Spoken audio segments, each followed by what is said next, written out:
Hollywood didn't just sell movies, it sold myths. And for many classic-era actresses, the fastest way into the spotlight was a crafted image, a silhouette, a hairstyle, a swimsuit photo, a neckline that made headlines. The studio system was a machine, and that machine understood something fundamental about human attention. Beauty stops people in their tracks, and stopping people is the first step to selling them a ticket. But here's the thing. Most retrospectives miss. The women on this list weren't passive participants. Some leaned into the game willingly, others had the rules imposed on them by contract and circumstance. Either way, the result was the same. Fame built on carefully constructed visual identities that still resonate decades later.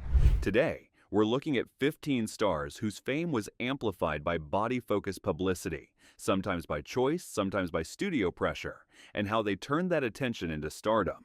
Along the way, we'll see how the industry really worked behind the scenes and why these women became icons instead of footnotes. Number 15. Kim Novak. Kim Novak arrived in the 1950s as a studio-built dream girl, and the marketing was never subtle. The camera loved her height, her curves, and that cool, luminous presence that made her look like she'd stepped out of a perfume ad. Columbia Pictures acquired her contract and immediately set about creating a star, one designed specifically to rival Marilyn Monroe's dominance at the box office. Publicity photos leaned into soft glamour, strapless gowns, shimmering fabrics, slow smiles, because the industry knew exactly what it was selling. Harry Cohn, the notoriously difficult head of Columbia, personally oversaw her transformation, changing her name from Marilyn Novak to Kim, dyeing her hair lavender for a time, and orchestrating photo shoots that emphasized her otherworldly beauty. But what made Novak last wasn't only the look, it was the way she played mystery as a full personality. In films like Vertigo, directed by Alfred Hitchcock, her dual role as Madeline and Judy required her to embody both ethereal perfection and grounded vulnerability, sometimes in the same scene. Hitchcock understood that Novak's appeal wasn't just physical, it was psychological. She made audiences feel like they were watching someone they could never fully know. Her image wasn't just sexy, it was unreachable, and that's the kind of allure Hollywood could monetize for years.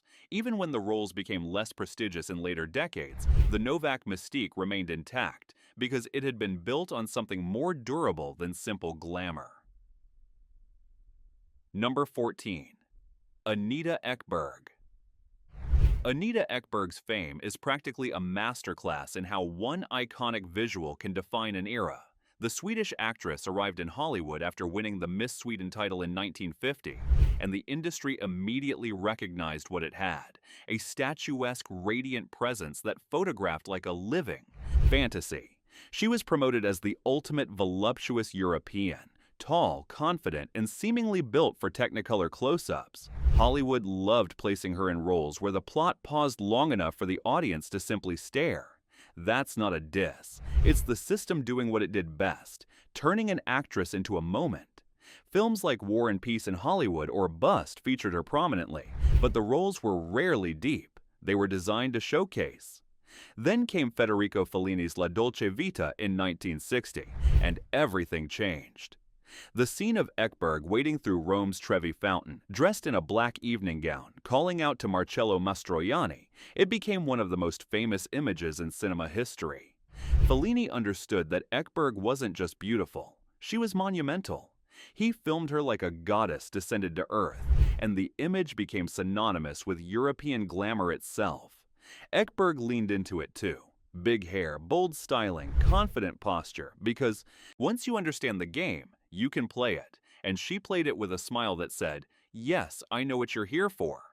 That self-awareness was part of her appeal. She wasn't pretending to be unaware of her effect, she was celebrating it. Number 13. Veronica Lake. Veronica Lake's peekaboo hair became a phenomenon, but it wasn't just a hairstyle, it was a strategy.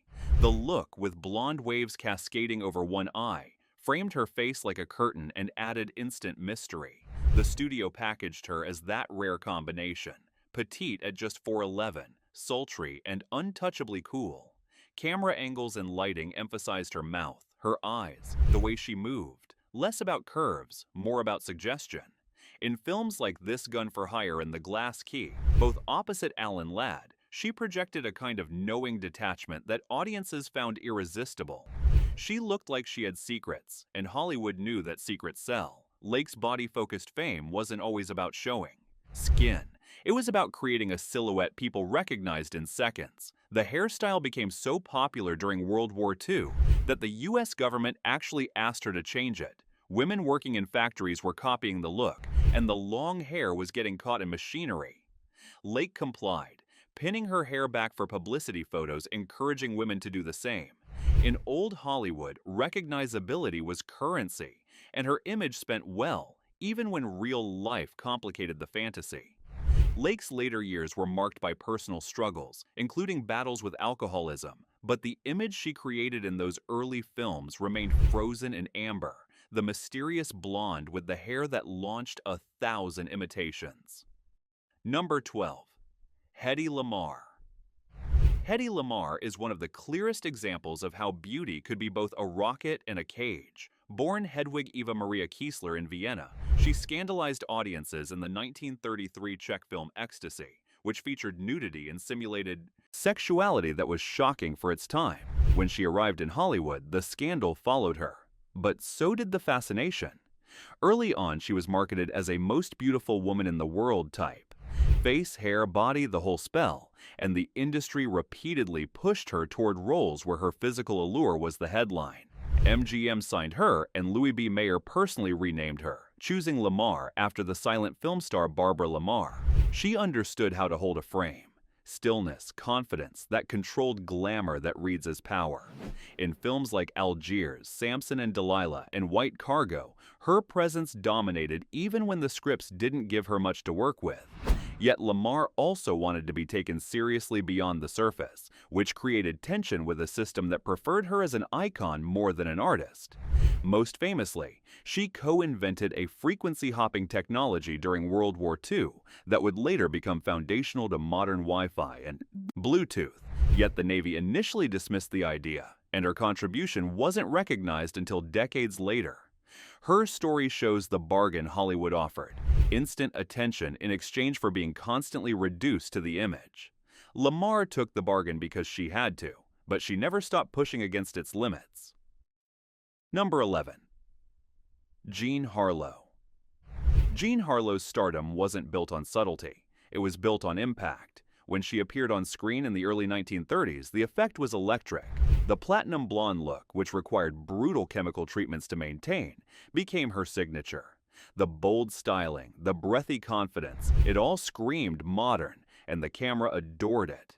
Studios framed her as the embodiment of sex appeal before the term became a marketing cliché. In Hell's Angels, produced by Howard Hughes, the camera lingered on her in ways that pushed the boundaries of what was acceptable before the Hays Code clamped down on Hollywood content. Her wardrobe choices, often backless gowns and clinging silk, were designed to create a can't-look-away effect. But Harlow wasn't a mannequin. She had timing and a sharpness that made the image feel alive. In comedies like Dinner at 8 and Bombshell, she proved she could deliver a punchline with the best of them. The key was that the persona wasn't passive. She projected control, like she knew she was the headline. Her death at just 26 from kidney failure shocked the industry and cemented her legend. She had only been a star for about 7 years, but in that time, she had redefined what a Hollywood leading lady could look like and act like. The platinum blonde bombshell archetype that would influence everyone from Marilyn Monroe to Madonna started with Jean Harlow. Number 10. Jayne Mansfield. Jayne Mansfield became famous in a way that feels almost like a blueprint. Lean into the bombshell lane so aggressively that the brand becomes unavoidable. She arrived in the mid-1950s, just as Marilyn Monroe was reaching peak stardom, and positioned herself as an even more exaggerated version of the blonde bombshell archetype. Publicity stunts, curve-emphasizing outfits, photo ops that accidentally became front-page news. Mansfield understood that attention could be engineered. The wardrobe malfunctions at various events, the pink mansion, the relationship with muscle man Mickey Hargitay, it was all content before content was a concept. In an industry where roles for women were often narrow, She widened her opportunities by turning herself into an event. Films like The Girl Can't Help It and Will Success Spoil Rock Hunter played with her image in knowing ways, acknowledging the absurdity of the bombshell phenomenon while still profiting from it. The body, the styling, the playful innocence mixed with overt seduction. It was all part of a package designed to dominate headlines. And while people love to debate how much was choice versus calculated strategy, the result was undeniable. She became a household name by making the image itself the product. Mansfield was also more complicated than her image suggested. She had an IQ reportedly around 163, spoke 5 languages, and was a classically trained pianist. But Hollywood had a slot for her, and that slot didn't include intellectual complexity. Number 9. Jane Russell. Jane Russell's career highlights how Hollywood could take one physical trait, curves, confidence, the impossible figure, and build an entire mythology around it. Her introduction to audiences came through The Outlaw, a Howard Hughes production that was so focused on her physical attributes that the advertising campaign became more famous than the film itself. Hughes designed a special cantilevered bra to emphasize Russell's figure, though Russell later claimed she never actually wore it on set. The controversy over the film's marketing, which featured Russell in provocative poses with taglines like "mean moody," "magnificent," kept it in the headlines for years before it was widely released. The studio image focused on her as the ultimate pin-up-style glamour woman. Bold, healthy, powerful-looking, not fragile. That mattered, because it separated her from the sweet ingenue archetype that dominated female roles. Her appeal was direct, almost athletic in its confidence, and studios leaned into costumes and lighting that made her look sculpted. But Russell also projected humor and toughness, which kept her from feeling like a silent poster. In Gentlemen Prefer Blondes, opposite Marilyn Monroe, she more than held her own, delivering the sardonic counterpoint to Monroe's breathy innocence. Her rendition of Ain't There Anyone Here for Love, surrounded by Olympic athletes, is both a parody of beefcake culture and a celebration of her own commanding presence. Her fame wasn't only look at her, it was she knows you're looking and she's not apologizing. Number 8. Lana Turner. Lana Turner's fame is where glamour meets gossip, and both were profitable. The legend of her discovery at Schwab's Pharmacy, actually the Top Hat Cafe, became part of Hollywood mythology. The beautiful teenager spotted sipping a soda, immediately recognized as star material. Whether the story was embellished or not, it captured something true about how Hollywood found and manufactured its stars. The studio polished her into a perfect visual. Radiant hair that evolved from brunette to blonde, fitted sweaters that earned her the nickname the Sweater Girl, and a walk that looked rehearsed for the camera. She became a symbol of Hollywood sex appeal, but the marketing went beyond photos. It was the full fantasy of a woman who looked like she belonged in a spotlight at all times. Films like The Postman Always Rings Twice showcased her as a dangerous beauty, all white outfits and simmering tension. The camera loved her, and she knew exactly how to give it what it wanted. Then came the tabloid storm around her personal life. 7 marriages, the scandal when her daughter Cheryl Crane fatally stabbed Turner's abusive boyfriend Johnny Stompanato. The industry did what it always does. It folded the scandal back into the brand. Turner's next film, Peyton Place, earned her an Oscar nomination, proving that audiences couldn't look away from her no matter what the headlines said. With Turner, the body-focused image wasn't only about curves, it was about being the kind of woman people talked about, and in that era, being talked about was nearly as valuable as being talented. Number 7. Ava Gardner. Ava Gardner didn't need gimmicks. Her physical presence was the gimmick. Born in rural North Carolina, she was discovered when her brother-in-law displayed her photograph in his New York photography studio window. An MGM talent scout spotted it and, without hearing her speak, arranged a screen test.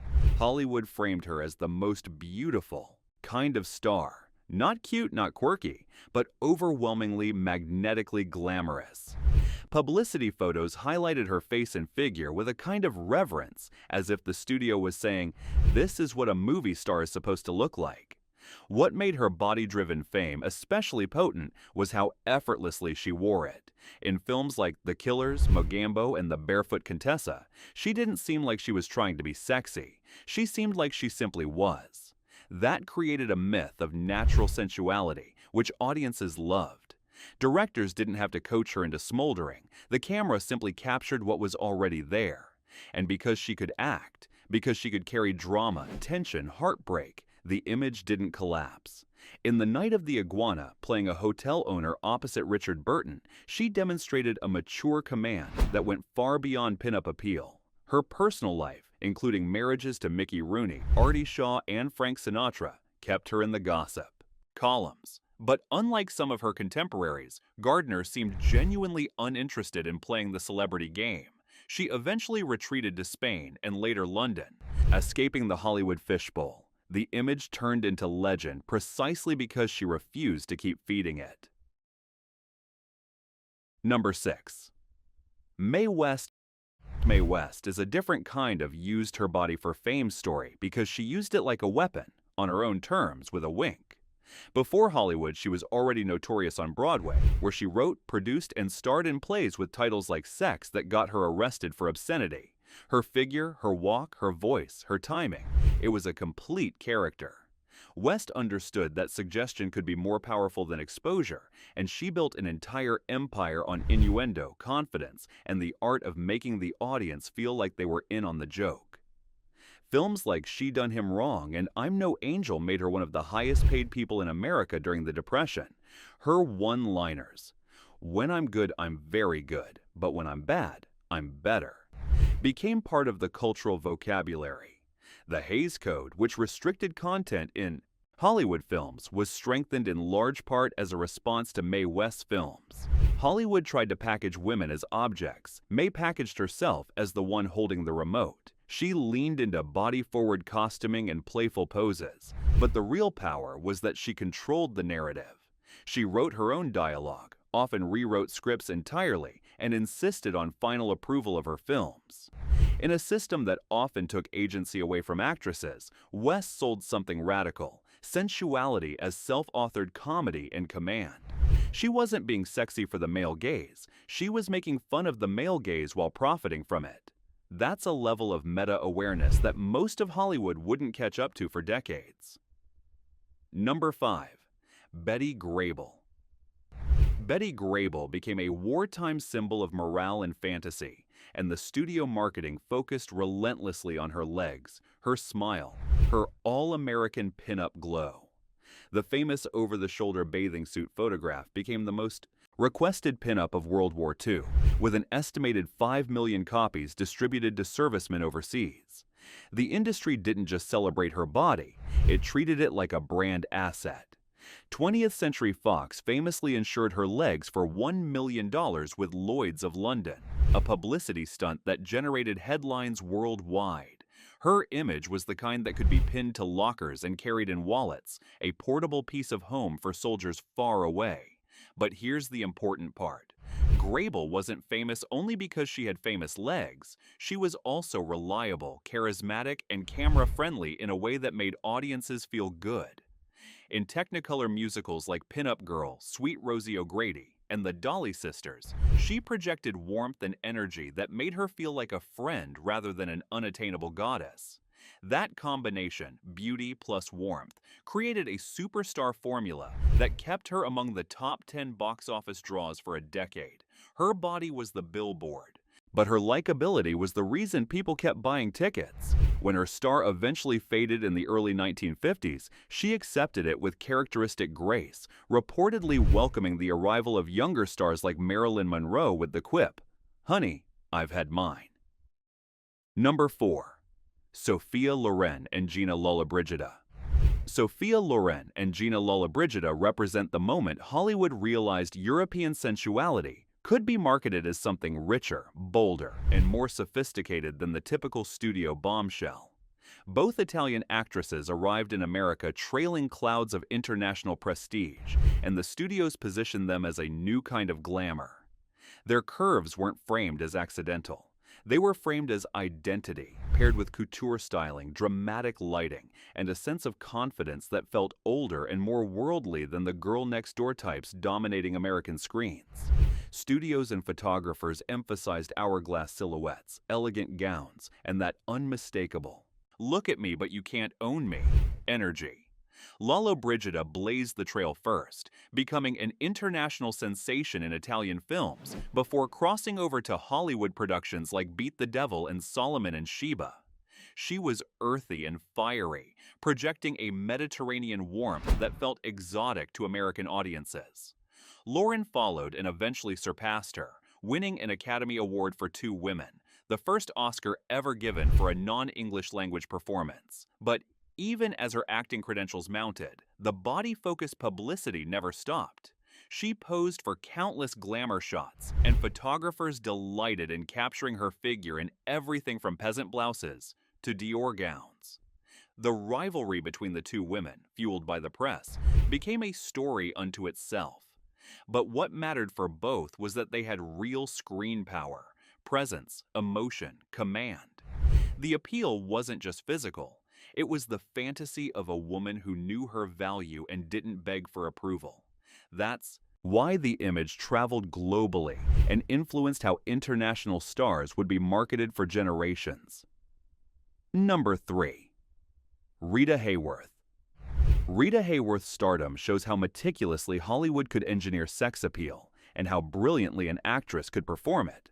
Born Margarita Carmen Cancino, she was transformed by Columbia Pictures through a process that included electrolysis to raise her hairline, hair dyeing from black to auburn, and a complete rebranding of her ethnic identity. Her image wasn't just pretty, it was designed. The hair, the styling, the glamorous photography, the way the camera lingered on her movement like she was music. The famous Life magazine photo of her kneeling on a bed in a silk nightgown became one of the most iconic images of the 1940s, reportedly pasted inside the atomic bomb dropped on Bikini Atoll, a surreal intersection of glamour and destruction.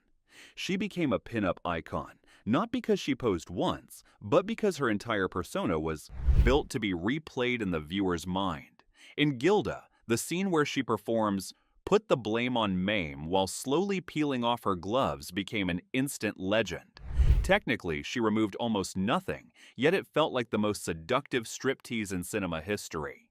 Yet behind the image was a performer who understood rhythm, how to walk into a room on screen, how to turn a glance into a story, how to make glamour feel emotional instead of empty. Her dancing background gave her a physical intelligence that most actresses couldn't match. The industry sold her body as fantasy, but Hayworth sold something deeper: longing. And that's why she wasn't just popular, she was unforgettable. Her later comment, "Men go to bed with Gilda, but wake up with me," captured the tragedy of being conflated with an image she could never escape. Number 2. Elizabeth Taylor. Elizabeth Taylor's beauty was so extreme, it became a headline by itself. Those violet eyes, that dark hair, that perfect bone structure. Hollywood treated her body and face like a sacred object. From her child star days in National Velvet through her reign as the highest-paid actress in history, the visual presentation was paramount. Jewels, gowns, dramatic close-ups, all designed to tell the audience, you are watching royalty. But Taylor's body-driven fame wasn't only about pinup imagery, it was about presence. The confidence to wear a look that dared the world to stare, the way she carried herself like she owned the frame. As she matured from child star to adult actress, she embraced her sensuality in ways that were sometimes controversial, gaining weight, refusing to conform to Hollywood's rigid standards, wearing what she wanted. Then came the public obsession with her relationships, marriages, and scandal, an obsession that turned her into a living soap opera. The affair with Eddie Fisher, the marriage to Richard Burton, the diamonds, the excess. The media fed relentlessly on every detail. Taylor didn't just survive that, she weaponized it. She understood that attention could be transformed into power, into leverage, into bigger roles and bigger deals. Her salary for Cleopatra, $1 million, unprecedented at the time, demonstrated that she knew her market value and wasn't afraid to demand it. And crucially, she had the acting chops to back it up. 2 Academy Awards for Butterfield 8 and Who's Afraid of Virginia Woolf proved that the image was backed by genuine talent. The beauty became a crown, not a costume. In later life, she channeled her fame into AIDS activism, becoming one of the first major celebrities to publicly fight for the cause. The body that Hollywood had marketed for decades became the platform for something more lasting. Number 1. Marilyn Monroe. Marilyn Monroe is the clearest example of a body-centered image becoming a cultural blueprint. Hollywood didn't simply market her as attractive, it marketed her as the definition of bombshell, with styling and cinematography built to highlight softness, curves, and that signature mix of innocence and invitation. The genius and the tragedy was how perfectly the persona worked. Monroe's walk, which she reportedly achieved by shaving a quarter-inch off one heel, her breathy delivery, the way she seemed surprised by her own effect on people. It created a fantasy that felt spontaneous, even when it was carefully crafted. The white dress blowing up over the subway grate in The 7-Year Itch became one of the most reproduced images in history. Not because it was explicit, but because it captured something about joyful, uncomplicated sensuality that audiences couldn't resist. But Monroe wasn't just famous for being sexy. She was famous for being watchable. Every small gesture looked like it mattered. In films like Some Like It Hot and Gentlemen Prefer Blondes, her comic timing was impeccable. She understood the camera in a way that few performers ever have. How a pause could build tension, how a smile could land like a punchline, how vulnerability could make desire feel emotional rather than mechanical. That's why her image didn't fade when the decade changed. Other bombshells came and went, but Monroe had found something universal, a way of embodying longing and possibility simultaneously. Still, it's important to say this. Using her body wasn't always a freely chosen strategy. In her era, the studio system could treat an actress's looks like a contract clause. Monroe learned to play the role the world demanded, then tried repeatedly to be taken seriously beyond it. Her studies at the Actors Studio, her desire to play complex dramatic roles, her eventual formation of her own production company, all were attempts to expand beyond the blonde bombshell box. And that struggle is part of why her story is so endlessly retold. She became the symbol of glamorous desire, while privately fighting to be recognized as a full human being. The pills, the breakdowns, the failed marriages, the lonely death at 36. These became inseparable from the legend, adding tragedy to what had once seemed like pure fantasy. In the end, Marilyn Monroe sits at number 1 because the combination was unprecedented. The body as icon, the persona as myth, and the performance as something strangely intimate.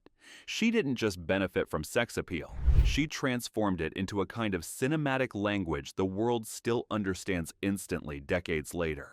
Every blonde bombshell who came after lived in her shadow, trying to recapture something she'd invented and trying to avoid the fate that came with it. The image endures because it was never just about the body. It was about the way Monroe made audiences feel, like they were watching someone real struggling to play a fantasy, and like that struggle was the most human thing they'd ever seen on screen.